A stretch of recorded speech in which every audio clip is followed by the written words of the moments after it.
warahmatullahi wabarakatuh. Perkenalkan, saya Ahmad Ghalib Faris dari Ekonomi Syariah Universitas Muhammadiyah Malang. Di sini saya akan mempresentasikan atau menjelaskan sebuah materi yang berjudul International Monetary System. Langsung saja ke yang pertama. Ya, kita sekarang masuk ke bagian pertama, yaitu definisi. Definisinya adalah sebagai struktur, instrumen, institusi, dan perjanjian yang menentukan nilai tukar atau kurs mata uang dari berbagai negara di dunia. Terdapat ketentuan-ketentuan yang mengatur cara-cara atau metode pembayaran yang dapat diterima antara konsumen dan produsen dalam batasan negara yang berbeda. Nah, ketentuan-ketentuan ini harus disepakati oleh para anggotanya atau negara serta bank sentralnya. Aturan-aturan tersebut telah disepakati secara internasional. Kemudian, di sini untuk membahas International Monetary System, kita mundur dulu ke tahun 1875, atau kita mundur dulu ke zaman bimetalisme, standar dua logam.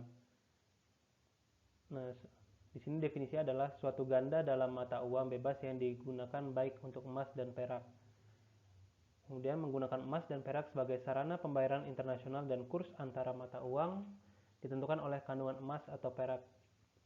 Nah, di sini pada tahun tersebut negara-negara atau orang-orang menggunakan alat transaksi yaitu emas dan perak.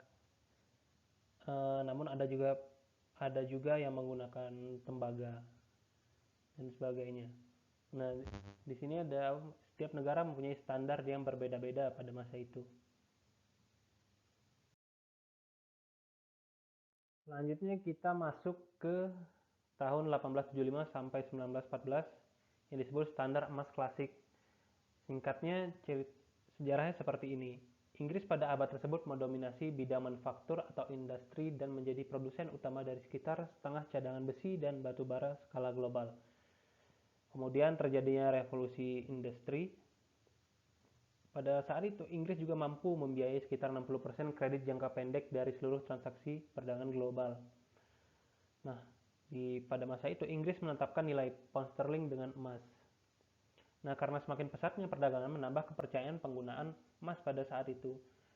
Nah, dan Inggris menetapkan nilai tukar negara dengan emas. Atau bisa dibilang nilai pound sterling setara dengan satu pound sterling setara dengan beberapa gram emas, kurang lebih seperti itu. Kemudian sistem ini diikuti oleh berbagai negara lain di dunia, terutama negara-negara di Eropa.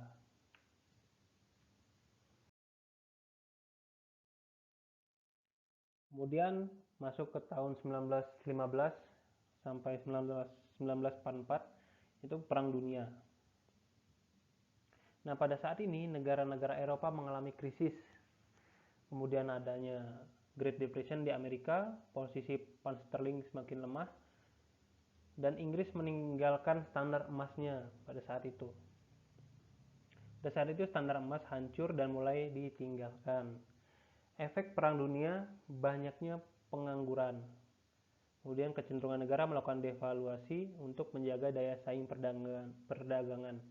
Kemudian mendorong negara-negara maju untuk mencari sistem pertukaran yang baru. Nah, pada saat Perang Dunia di tahun tersebut, hal ini terjadi yang menyebabkan negara-negara maju mencari sistem pertukaran yang baru, karena ada hal-hal yang sudah saya sebutkan tadi.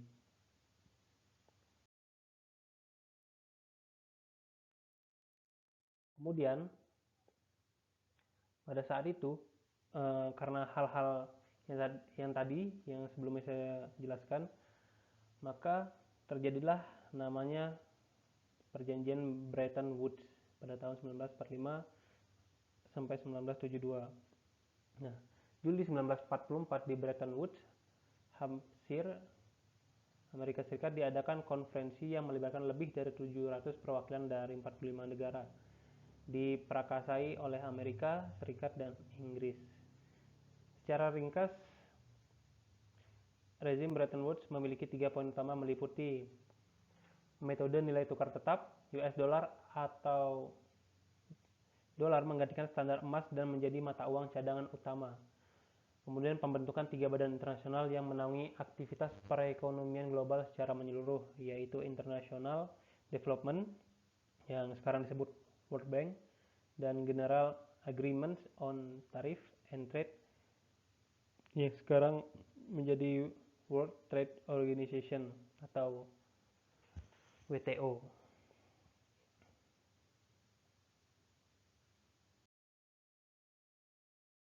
Selanjutnya, negara-negara yang terlibat dalam Bretton Woods tadi, perjanjian yang tadi, menyepakati bahwa dolar sebagai alat pembayaran resmi menggantikan emas.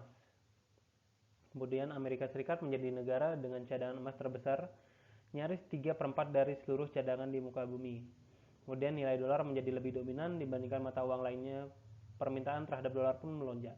Nah, di sini kenapa dolar yang digunakan, karena pada saat sebelum Bretton Woods, negara yang pada gampangnya kita sebut Amerika sebagai negara yang menang perang pada saat itu, memiliki keuntungan politik hingga menjadikan dolar sebagai mata uang dunia, menggantikan emas.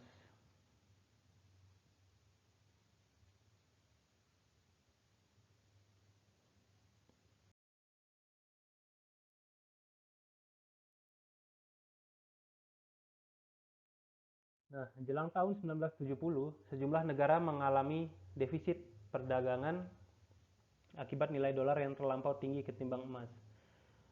Kemudian adanya tuntutan kepada Amerika Serikat untuk menaikkan harga emas sesuai dengan nilai dolar yang dimiliki. Sejumlah negara pun memuncak. Tahun 1971, Presiden Amerika Richard Nixon membatalkan kebijakan penukaran emas dengan dolar. Kebijakan ini dikenal dengan nama Nixon Shock.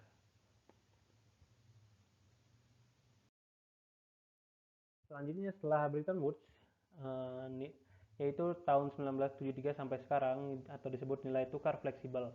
Nah, nilai tukar fleksibel itu seperti ini, nilai tukar fleksibel menggantikan sistem Bretton Woods, menyusul naik turunnya US dollar. Rezim moneter di mana bank sentral membiarkan nilai tukar bergerak bebas tanpa intervensi penawaran permintaan mata uang, termasuk spekulasi menentukan nilai tukar. Emas ditinggalkan sebagai aset cadangan internasional.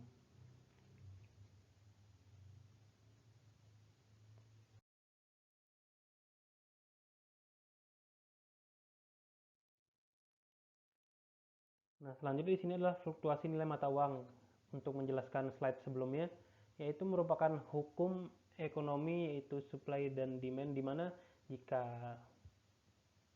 demand tinggi dan supply rendah, maka harga akan naik, dan itu pun terjadi terhadap dolar. Jika permintaan terhadap dolar tinggi dan supply dolar rendah atau ditahan mungkin, tentu akan mengakibatkan nilai tukar dolar melambung tinggi. Selanjutnya, nilai mata uang pun juga ditentukan dengan berbagai indikator, meliputi laju inflasi relatif, tingkat pendapatan relatif, suku bunga relatif, kontrol pemerintah, ekspektasi nilai di masa depan. Nah, hal ini untuk melengkapi slide sebelumnya sudah saya jelaskan. Jadi, bisa kita simpulkan dari cerita tersebut, pihak yang paling diuntungkan adalah Amerika Serikat dengan dolarnya, karena dia menang perang dunia pada saat itu dan punya power dan kontrol terhadap dolar dan dunia. Sekian presentasi dari saya, semoga bisa bermanfaat dan mungkin masih banyak kurangnya, mohon maaf. Terima kasih. Assalamualaikum warahmatullahi wabarakatuh.